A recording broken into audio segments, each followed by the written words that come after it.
Hello there. Today we're going to give you an honest review of Under a New Sun. It is still version 0.8 at the moment, and it is a nice little survival island hopping style game. You crash land on your ship, you go to the starter island, which you can barely see over there, and then it just go through the tutorial and build a raft and go on you're left to your own devices. That's it for the storyline so far in this game.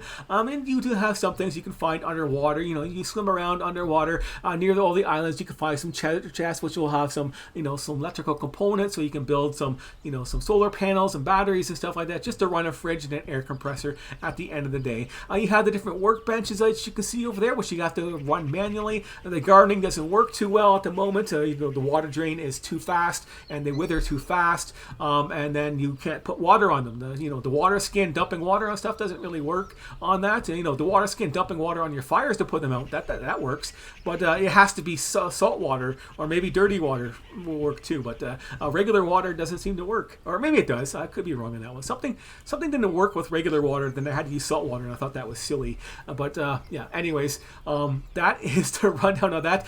You have the trees that respawn and regrow. That's a banana tree and things to pick up, and coconuts to crack open and pick up, and you got some basic wildlife, the pigs and some lizards and some snakes and stuff like that. Then there's the drones that fly around, but everything can be taken out with a spear, so you don't need to make a bow. That's the only weapons you really have in this game, other than your tools. You do have, the technical component is you have this little display here, which will show you your health and food and bars and your debuffs. There's no antidotes for poisons or stuff like that, but you have your longitude and latitude, so you can see stuff on your map, which you have to have in your inventory to actually see and use, which is kind of nice or weird. But anyways, that's the Starlight Island right there that you could see, and this is where we are right now, so that's how you can judge how small this game is.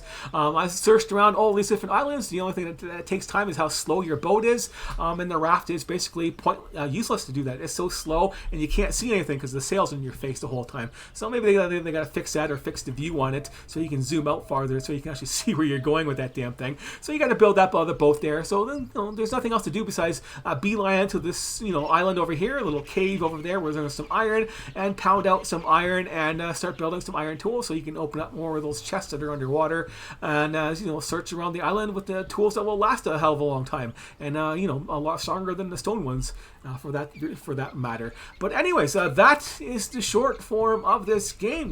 Just run around, explore the islands, and check out all the loot. And you don't need to build the base. You can if you want to, and you can find some stuff like fridges, some specialty items, some recipe books that don't really do anything special at the moment. They just make some decorations for yourself, and that's about it. There's nothing much to this game. I did say it was physics based on this, and so you got to do stuff like pick up everything and drop it all the time, which is kind of inconvenient. But so you take your clay, and then sorry, 1 second, I'll show you how to do this. You gotta pretend that's a clay thing, then you gotta drop it, then you gotta pick it up, and then you gotta put it inside of here, and then it'll turn into a clay brick, and then you gotta pick it up again and then drop it in there. But it goes into your inventory, so then you gotta drop it again and try and get it inside properly. But you can move around in your inventory and try and line it up properly and drop it. Bam, I got it inside that time, so yeah, dropped it in there. Got it in. Yeah, you can just put a whole bunch of blocks in there, then heat it up there and do that kind of thing. Iron is the same thing. That's the other ore in this game that you can find, and you just can't do anything with it at the moment. But you can find it and mine it if you have an iron tool to do it. But yeah, you got to drop your iron inside there, then one will pop out eventually. It takes a lot of coal. It's not balanced properly, unfortunately. It takes 9 coal. These produce 8. So yeah, and these are really slow, and this drains your coal pretty fast. It's like 4 for each iron that you pop out there. Then you got to put the iron on top of there and adjust this for whatever tool head you want, and then bam, you got it, and you're done. Same with all the other tools. All the other workbenches in this game work the same way. Drop your rope on here, and then pick it up, and just drop. You got to pick up the rope and drop it on there, and then I'll start working to make cloth. And that's the rundown of the crafting system in this game. At least the building system is if you have your stuff in your inventory, you're done. We went over top of this part right here. You do have some stats in this game too. So you have like like, you know, your stamina and your breathing go up for the underwater stuff. I think the crafting, I think that helps with disassembling stuff, and you get more resources back because you don't get 100% stuff back when you start crafting. And then of course your aim is self-explanatory, and stamina. But you do have the longitude and latitude and the directions that you can see on there. You know, your inventory space is very limited. You do have a weight capacity too that you have to worry about, so you can't just stack up a whole bunch of stuff within the limited slots that you get. So you really need that tool belt right away. There's no upgrades for the tool belt yet, just so you get that one extra layer and one extra tool. And there's an air tank slot, and then you got your brick and your stick buildings, and then you got some of your little electrical stuff over here. There's not very much, and then your boat, you know, 3 parts for the second boat. And then you got your workstations and your basic fires and shelters and stuff like that you can build. Well, mostly the fish trap is probably the best thing to build in this game, I believe. But anyways, a neat little survival game that works pretty well. Like, you know, for the coconuts, you can't pick them up, can't cut them in half. You got to like go bam and chop them up. Now you can pick them up.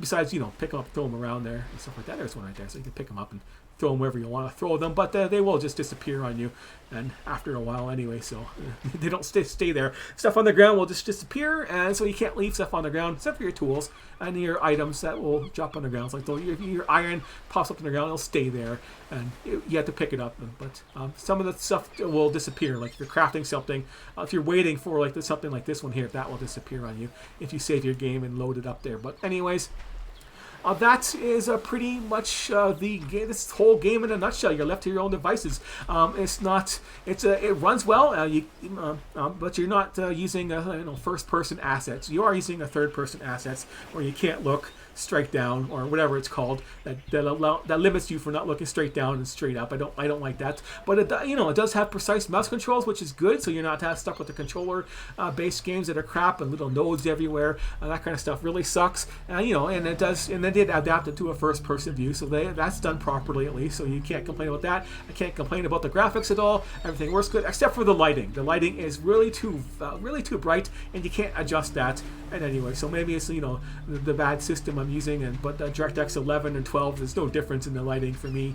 Maybe the settings I gotta turn them up or something, but I need to be explained on what those little options actually are in the settings to do that. So, and it doesn't really say very much in the description of what I gotta change in here, like up my shadows, put the fog up differently, maybe, I don't know. Whatever I try doesn't seem to actually have any impact.